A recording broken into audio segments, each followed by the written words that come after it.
Hi boys and girls, my name's Mrs. Crow. I'm the librarian at Trinity East and Trinity North Elementary. For this year, I'll also be the virtual teacher for all of kindergarten and first grade.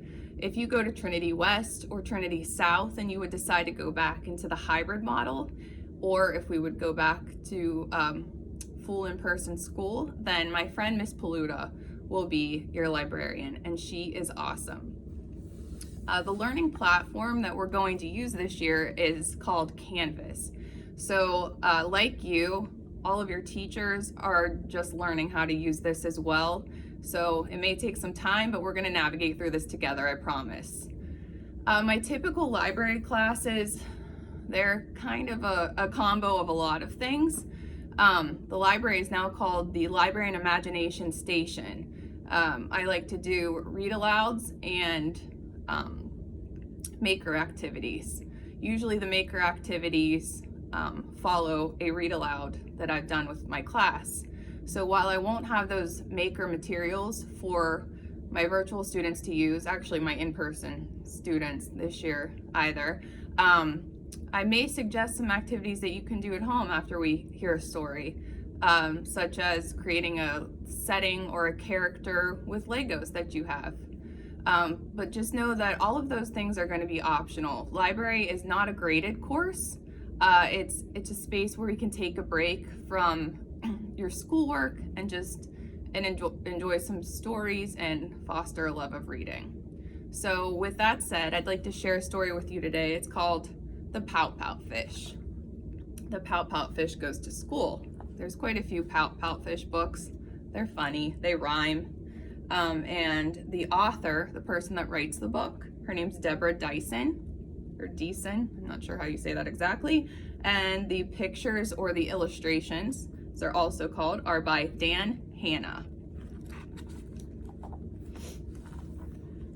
A long time ago, when Mr. Fish was very small, he headed off to school for the first time of all.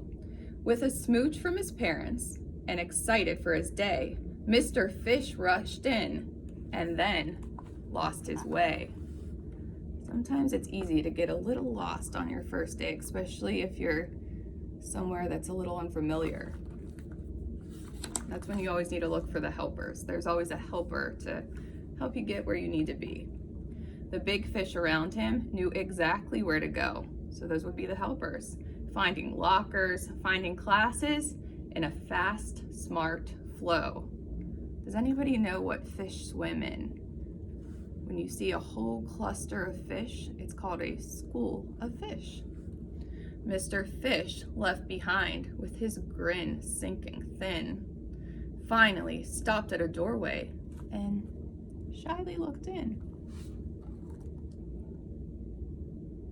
Mr. Fish is shy. I always was shy when I was younger. The class was doing writing and most everybody knew it. So he tried to print his name, but he just couldn't do it.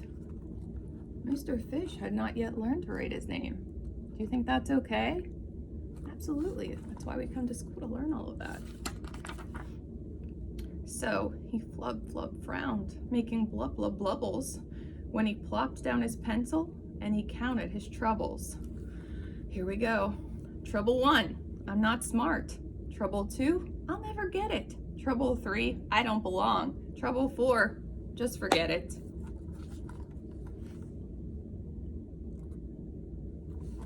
He's being negative. He floated with a frown down a long corridor, long hallway.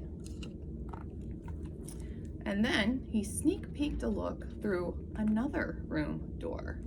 I wonder what he'll see. The class was drawing shapes, and most everybody knew it. So he tried to make a rhombus, but he just couldn't do it. Boys and girls, do you know what a rhombus is? Maybe that's something you can look up with your parents later. A rhombus is a shape.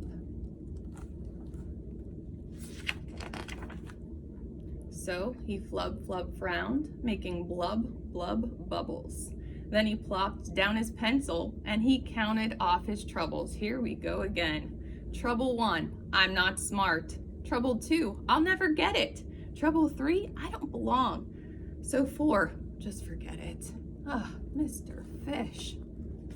Turn that frown upside down. That's what I would tell him. He drifted down the hallway with a doubt face, till he spied another doorway. Maybe this was his place. I wonder what will be through that door. I don't know. The class was doing math. Do you like math? Do you like numbers, boys and girls? Most everybody knew it. So he tried long division, but he just couldn't do it. Now I would suggest Mr. Fish did not start with long division. Maybe just some addition. 1 + 1 = 2.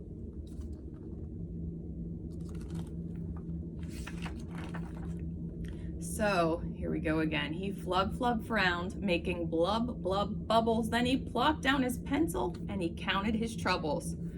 Trouble 1, I'm not smart. Trouble 2, I'll never get it. Trouble 3, I don't belong. So 4,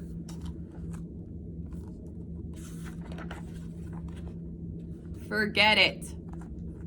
He rushed toward the exit. That's enough, I say. School's way too tough. I'm not gonna stay. Then a soft, kind voice said, don't you fret. You don't have to know things that you haven't learned yet. Your classroom awaits. I'm your teacher, Miss Hewitt. I'm here to help you learn. I know you can do it. Look how kind she looks. You're a fish who is smart. With practice, you'll get it. Young fish, you belong, and don't you ever forget it.